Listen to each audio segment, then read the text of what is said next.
आणि संपूर्ण कार्यकारिणीलाही मी धन्यवाद देते मला ही संधी दिल्याबद्दल.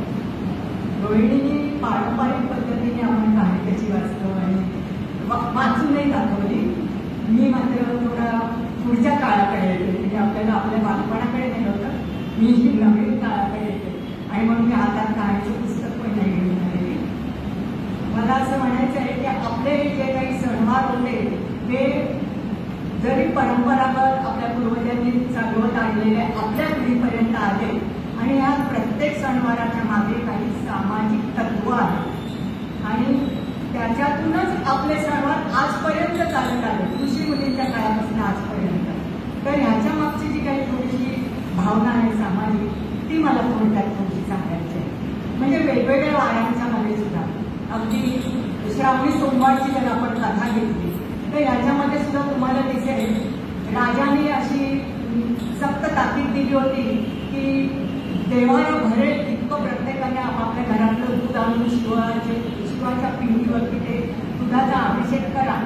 आणि त्यात जी गावातली एक म्हातारी गरीब अशी आजी होती तिने मात्र तिथे न देता आपल्या नातवाला पहिलं दूध पाजलं आणि त्यानंतर तिने शिवाच्या पिंडीवरती बोललेलं थोडंसं दूध होतं. तर त्यानंतर तिच्या त्या एवढ्या दुधाने गावाला भरला जो आधी म्हणला नव्हता आणि मग पाऊस पडला.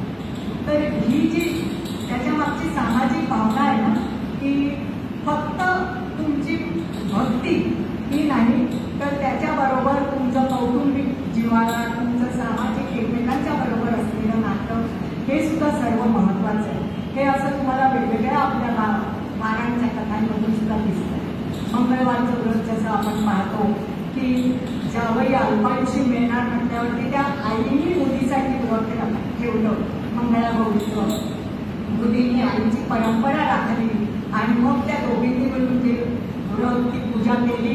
त्यातून त्या जावयाला ज्या अल्पायुषी म्हणूनच जन्माला आलेला असून सुद्धा त्याला जे दीर्घायुष्य मिळालं ते किती महत्त्वाचं आहे.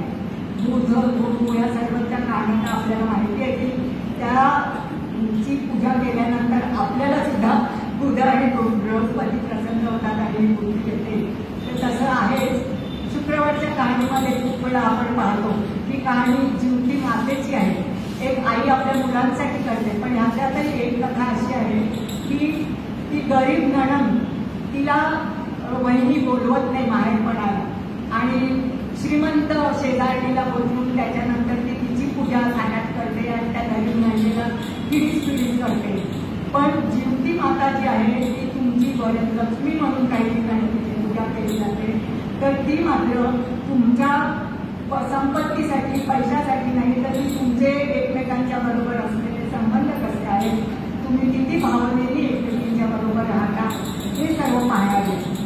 श्रावणी शनिवारच्या कथेमध्ये सुद्धा मला असं कधीतरी जाणवतं अत्यंत गरीब घराण्याचं ते कुटुंब आहे त्या कथेमध्ये आणि त्यांच्याकडे स्वतःला खायला काही नाही आणि अशा वेळेला एक गरीब माणूस अंगणामध्ये आला आणि त्यांनी काहीतरी खायला दे म्हणून मागितलं. त्या गृहिणींनी घरामध्ये जे काही रोट म्हणजे भाकरी आताच्या जमान्यातली आणि पालेभाजी केलेली होती, पण त्या ब्राह्मणाला तेवढंच कसं द्यायचं म्हणून मूग डाळ आणि तांदूळाची खिचडी केली आणि ते त्याला अगदी घरात ताटवाट्या नव्हत्या पत्रावळीवरती त्याला खायला दिलं. त्यांनी ते जेवल्यानंतर ते उत्सव राहिलेलं होतं ती पत्रावळ त्यांच्या घराच्या छतावर पेटली आणि त्यानंतर तो होता प्रत्यक्ष विष्णू भगवान. त्या विष्णू भगवानने त्यांना जो आशीर्वाद दिला त्यातून त्यांच्या त्या पत्रावळीचंही सोनं झालं, त्या उरलेल्या शीतांचं सोनं झालं आणि ते किती श्रीमंत झालं. ह्याच्या मागची ही भावना आहे की आम्ही गरीब आहोत, आम्ही तुला काय देऊ किंवा आमच्याकडे खूप पैसा आहे पण तू कोण आलास आम्ही तुला काय देऊ, हे नाही. आपल्या घासातला घास काढून जेव्हा आपण दुसऱ्याला देतो, गरीबाला देतो, तेव्हा तो प्रत्यक्ष ईश्वर आपल्यावरती प्रसन्न होतो आणि म्हणून आज संपत शनिवारची पूजा केली जाते. जगाला सर्व वेगवेगळ्या वाड्यांच्या कथा मी आता रोहिणीने सुरुवात केली चतुर्थीची. अशीच मी नागपंचमी म्हणजे आपल्याला म्हणजे काल नागपंचमीची पूजा झाली. तर नागपंचमीच्या मध्ये सुद्धा बघा सामाजिक भावना एवढी मोठी आहे. आमच्या लहानपणी आम्हाला समजायचं नाही जेव्हा आजी वगैरे सांगायची भाजी कापू नको, हे चिरू नको, ते चिरू नको, किती बंधनं कशासाठी हे एवढं सगळं ही जास्तच वाटतात असं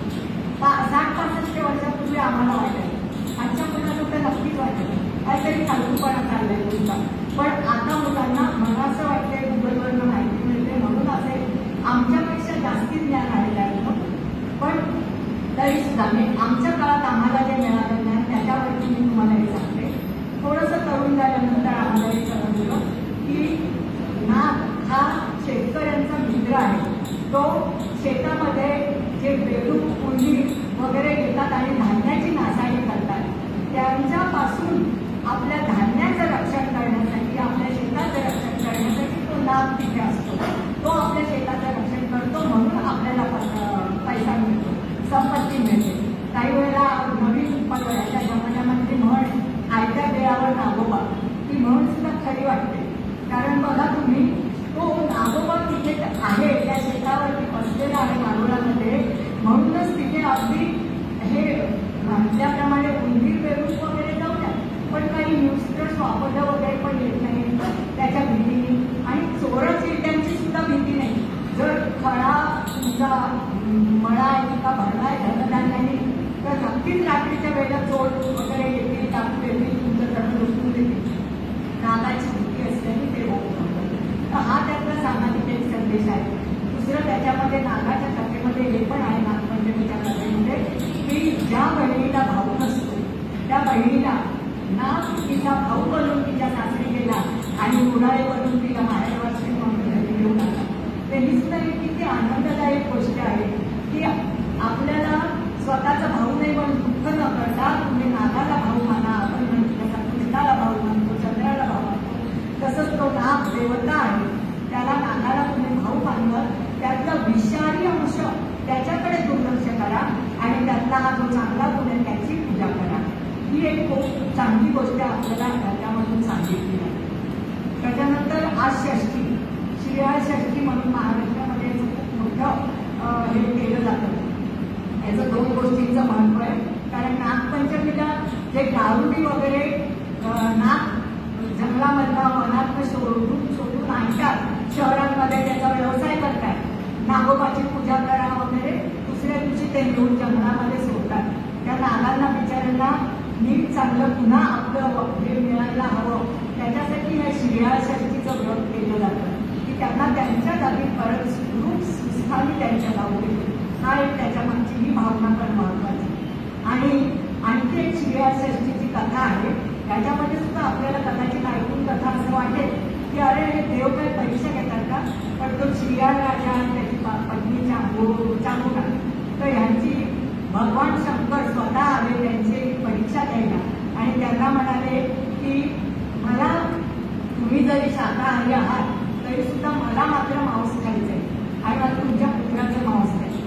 तर ही कथा जेव्हा मी लहानपणी ऐकायचे माझ्या आजीला मला वाटायचं असा कसा देव, त्याने आपली अशी परीक्षा घेणारा आला काही देव म्हणायचं का. पण आज कळतं आहे की आपण जेव्हा जसे वयाने वाढतो आपल्यावर त्या प्रकारचे पण किती असे प्रसंग येतात, किती कठीण प्रसंगांमधून आपल्याला जावं लागतं आणि त्यावेळेला देव खरोखर आपली परीक्षा घेत असतो. पण त्या परीक्षेत आपण उत्तीर्ण झालो म्हणून तो आपल्याला इतकं मोठं यश देतो, इतकी कीर्ती देतो की त्या श्रीयाळ राजाला आजच्या दिवशी शंकरांनी सदेह शिव याच्यामध्ये कैलासामध्ये नेलं. तर ही जी कथा आहे त्याच्यातनं आपल्याला हेच समजतं की देवाची भक्ती निश्चितपणे करा. तिथे तुम्ही कोणत्याही पण का कशाला हे जर तुमच्या मनात टाकली तुमची भावना जर निश्चित भावना असेल तर तुम्हाला पण फार थोडक्यात सांगते.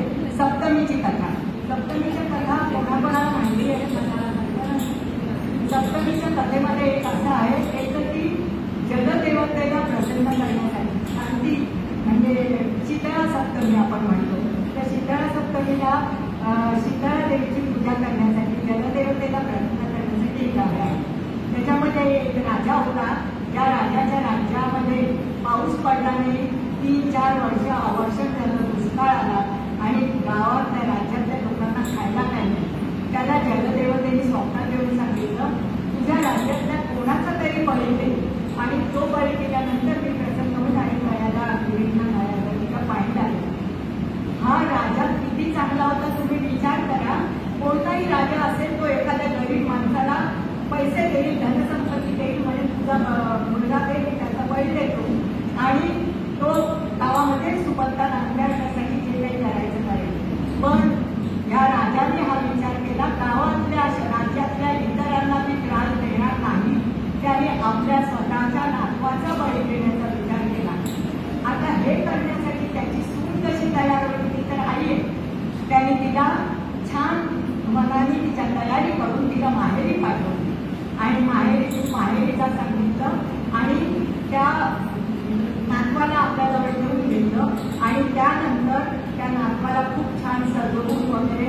पलंगावरती झोपवलं आणि त्या तळ्यामध्ये नेऊन ठेवलं.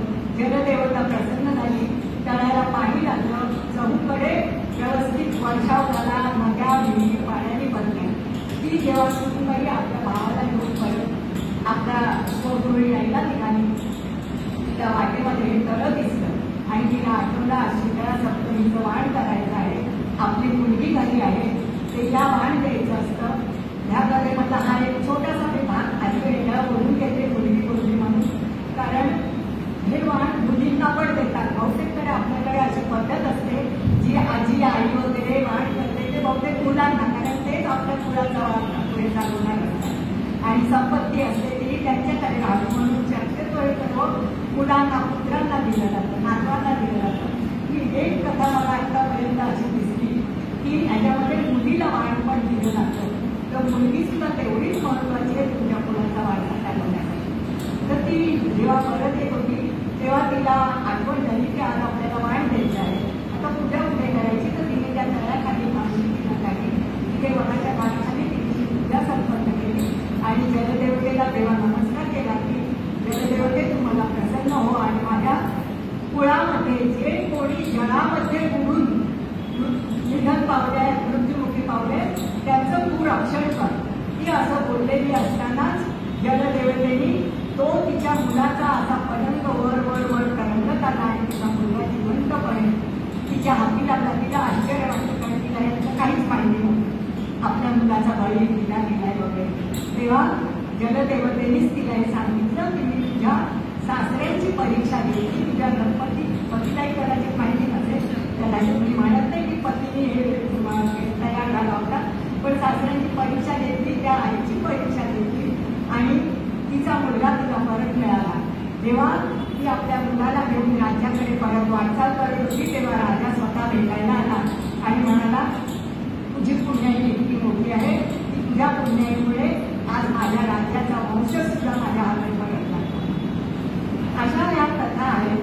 आता याच्यानंतर खूप आपले मधले काही दिवस असे काही वेगवेगळे सण असतात. सरळ नारळी पौर्णिमा येते. त्या नारळी पौर्णिमेमध्ये बरेच लोक आपल्या महाराष्ट्रातले समजतात की नारळी पौर्णिमा म्हणजे हा कोळी लोकांचा सण, आपला काय संबंध, आपण कशासाठी त्याची पूजा करायची. तर मला असं वाटतं आपल्या महाराष्ट्राचा जास्तीत जास्त भाग हा समुद्र किनाऱ्याने वेढलेला आहे आणि समुद्र हा फक्त कोळी लोकांना संपत्ती देणारा किंवा त्यांचा रक्षण करणारा नाही, तर आपण जे कोकणात राहणारे आहोत, कोकणाच्या शेजारी देश वगैरे जसे आपण म्हणतो कोल्हापूर, सांगली वगैरे, हे सुद्धा सर्व हे सगळं सागराच्या पासून जवळ असलेले भाग आहेत आणि जेव्हा जेव्हा सागराला भरती येते 3-4 महिने समुद्र भरलेला असतो आणि त्याच्यामुळे कोळी लोकांचं तर नुकसान होतं, त्यांना त्यांचा व्यवसाय थांबवावा लागतो. ते नारळी पौर्णिमेच्या दिवशी सागराला नारळ वाहतात आणि त्याची पूजा करून सांगतात सागर देवते तू प्रसन्न हो, शांत हो आणि ह्याच्यानंतर आम्हाला आमचा व्यवसाय करायला परवानगी दे. तर त्याचप्रमाणे त्या कोळी लोकांना तसं आपले जे शेतकरी बांधव अगदी उच्च जातीचे सुद्धा ते भले स्वतः शेती करत नसतील, पण कोकण विभागामध्ये किंवा देशामध्ये जे शेतकरी आहेत तुम्ही विचार करा, नारळी, पोकळी, सुपारी, माठ हेच आपलं मुख्य उत्पन्न आहे या भागातलं.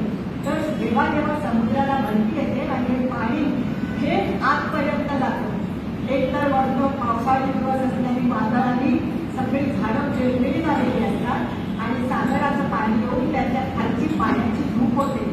जेव्हा भरतीनंतरची ओढी होते ती सगळी माती परत पाहून समुद्रात जाते आणि झाडं पिळलेली होतात आणि ह्या पिळलेल्या झालेल्या झाडांमुळे एक झाड पडलं तर साधारण 30-40 हजारांचं कमीत कमी.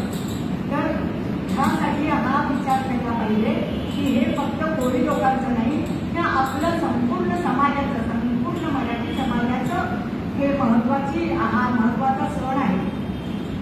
आपल्याला अगदी विदर्भात असो, वराडात असो, खानदेशात असो, आपल्याला नारळ हा आपलं श्रीफळ मानतो, आपल्या पूजेचा सर्वात महत्वाचा मानतो. तर तो सागराला अर्पण करायचा आणि मग त्याची पूजा करून त्याला शांत करायचा. ह्या सणाचा दुसरा भाग जो आहे राखी पौर्णिमा. इथे काही मराठी लोक असं म्हणतात हा नाही आमचा सण, आपला सण मी तसं न म्हणता मी हा विचार करते, आपण कृष्णदेव मानतो ना, आपण द्रौपदीला मानतो, आपण सुभद्रेला मानतो, मग जर जन्माष्टमी आपली आहे तर राखी पौर्णिमा सुद्धा आपलीच आहे. जर कृष्ण आपला आहे आणि त्याची बहीण द्रौपदी आपली आहे तर ती राखी पौर्णिमेच्या दिवशी केलेली जाणारी श्रीकृष्णाची पूजा सुद्धा आपली आहे. आणि द्रौपदीने कृष्णाला राखी बांधली कथा जर आपण मानत असू तर आजच्या जमान्यातल्या आपल्या सर्व भगिनींनी आपल्या भावांना जरूर राखी बांधावी आणि त्याची पूजा करावी, त्यांनी आपलं रक्षण करण्यासाठी देवाची त्यांच्यासाठी प्रार्थना जरूर करावी. आधुनिक काळातल्या इतिहासामध्ये राणी कर्मावतीने जेव्हा राज्यावर राजस्थानामध्ये संकट आलं तर हुमायून बादशहाला राखी पाठवली आणि त्याला आपल्या संकटातनं आपलं रक्षण करण्यासाठी सांगितलं. मग आपण कोण आहोत? आपली तर किती योग्यता आहे की आम्ही नाही कोणाच्या समोर आम्ही ताट्याची वागणार नाही. आपण श्रीकृष्णाला सांगूया, आपण इतर देवांना सांगूया की आमचं रक्षण कर आणि ही यानंतर फक्त दोन म्हणून आता जास्ती हे करत नाही. एक जन्माष्टमी, हा जन्माष्टमीचा सण प्रत्यक्ष परमात्मा त्या यदुवंशामध्ये जन्माला आला. त्यांनी ब्राह्मण पाहिला नाही, क्षत्रिय पाहिला नाही किंवा इतर कोणी जातपात तिथं न पाहता तो यदुवंशामध्ये जन्माला आला. गोपाळांच्या बरोबर राहिला, गोपाळांच्या बरोबर त्यांच्यातला गोपाळ त्याला खाल्ला. त्यांनी आपल्याला एवढी मोठी शिकवण दिलेली आहे. सर्व धर्म समभाव म्हणतात तो हाच. सर्वांच्या बरोबर राहा, पैशाचा माज करू नका किंवा आम्ही कोणीतरी मोठे, आम्ही गोकुळचा राजा म्हणून मी कोणीतरी मोठा नाही. मी गोपाळांच्या बरोबर गोपाळकाला खातो, मी सुदामाच्या बरोबर त्यांनी दिलेले पोहे खातो आणि चणे फुटाणे सुद्धा खातो. ही शिकवण देणारा तो कृष्ण भगवान या दिवशी जन्माला आला, त्याची पूजा केली तर आपल्याला नक्कीच बळ मिळतं. आणि त्यानंतर मातृदिनाने आपल्या श्रावण महिन्याची समाप्ती होते. त्याला पिठोरी असं पण म्हणतात, पिठोरी अमावस्या आणि बैलपोळा.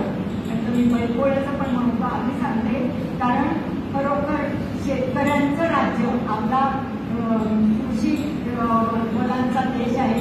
तर आपल्यासाठी बैलाचं महत्त्व इतकं जास्ती आहे की जो बैल वर्षभर आपल्यासाठी शेतामध्ये खटत असतो, अगदी आपल्याला हे धान्य मिळवून देण्यासाठी खूप करत असतो.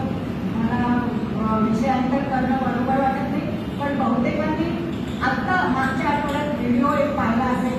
एका बैलाने शेतामध्ये आपला मालक आजारी झाला, त्याच्यावरती वीज कोसळली आणि त्याला त्या बैलाने स्वतःहून एक ते बैलाचं झू असतं ना ते मानेवर घालून घेतलं आणि स्वतःहून त्या बैला मालकाला गाडीत घातलं आणि शेत किती लांब, त्याचं घर किती लांब तिथपर्यंत आणून पोहोचवलं. त्याने आपल्या मालकाचं रक्षण केलं. तर असे जे बैल आहेत ते आपले जीवाभावाचे आहेत, त्यांची पूजा करण्याचा हा बैलपोळा दिवस, त्यांना सजवायचं, त्यांना गोड गोड खाऊ घालायचं, हा महत्वाचा सण आहे आपल्या.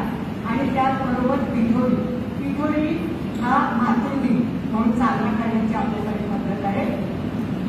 आपण जसं मातृदेवो भव, पितृदेवो भव, गुरुदेवो भव, तर हे सर्वच आपल्यासाठी महत्वाचे. मग तरी आपण मातृदिन का साजरा करतो? इंग्लिश संस्कृतीमध्ये तर एक मदर्स डे असतो, एक फादर्स डे असतो, एक टीचर्स डे असतो, पण आपल्या हिंदू संस्कृतीमध्ये मात्र मातृदिनाचं महत्त्व जास्ती होतं.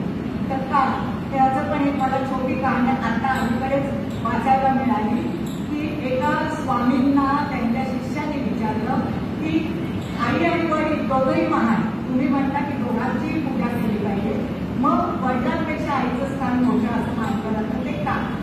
तर त्या स्वामी गुरुंनी त्याला सांगितलं की जवळ एक समोर एक वीट पडलेली आहे, ती वीट घेऊन गेली. त्याने ती वीट त्याच्या पोटाजवळ बांधली आणि ती अशी बांधली घट्ट आणि त्याला सांगितलं 9 तास तुम्ही वीट हलवायची नाही. उद्या सकाळी 9 तास पूर्ण झाल्यावर माझ्याकडे ये, मी तुझ्या प्रश्नाचं उत्तर तुला उद्या देईल. 9 तास काय 2 तास झाले, तो अस्वस्थ झाला. ती वीट घेऊन त्याला श्वास घेता येईना, वीट पोटावर बांधलेलं त्याला जेवता खाता येईना, त्याला हालचाल करता येईना. तो अत्यंत कष्टाने कसा बसा रात्रीचा झोपला, असा असा तळमळ तळमळ, कधी सकाळ होते झोप पडला. गुरुंनी ते सांगितले 9 तास झाल्याशिवाय लोक गुरुंची आज्ञा पाळायची. 9 तास थांबला. 9 तासानंतर तो म्हणाला आता मला सहन होत नाही, आता तुम्ही